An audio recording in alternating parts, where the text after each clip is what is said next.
Hello everyone. तो हम आज बात करने वाले हैं पवन सिंह जी और सनी लियोन का एक बहुत ही बेहतरीन सॉन्ग के बारे में, जिसका पोस्टर आ चुका है और फुल वीडियो सॉन्ग का रिलीज डेट भी आ चुका है।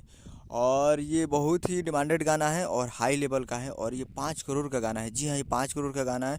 भोजपुरी में सबसे महंगा गाना पहली बार 5 करोड़ का बन रहा है, जिस गाने का नाम है तेरी लाल चुनरिया, जो कि आपको स्क्रीन के ऊपर दिखाई दे रहा है। जिस सॉन्ग का टाइटल है तेरी लाल चुनरिया, और इस गाने को गाए हैं पावर स्टार पवन सिंह जी और ज्योतिका टंगरी जी। जी हाँ, इस गाने को गाए हैं पवन सिंह जी और ज्योतिका टंगरी जी, और म्यूजिक है जावेद मोहसिन जी का, और इस गाने को लिखे हैं रश्मि विराग जी।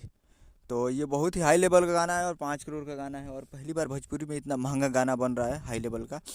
तो इसको प्यार दीजिए और सुनिए। और ये आज टुडे इवनिंग यानी आज शाम को इसको रिलीज़ किया जाएगा। तो आज शाम को तैयार रहिएगा। ये रिलीज़ किया जाएगा DRJ records Bhojpuri YouTube channel पर। DRJ रिकॉर्ड्स वर्जेंट भोजपुरी यूट्यूब चैनल पर आप लोग तैयार रहिएगा। शाम को तो इवनिंग में रिलीज होगा। तो उम्मीद करो कि आपको अपडेट अच्छा लगा तो चैनल को सब्सक्राइब बेल आइकन प्रेस करके कैसे चाहिए यादव जी और पवन सिंह जी का लेटेस्ट न्यूज़ लाता है। वीडियो अच्छा लगा तो वीडियो को लाइक कीजिए। मिलते हैं अगले वीडियो में, तब तक ले जय हिंद, जय भोजपुरी।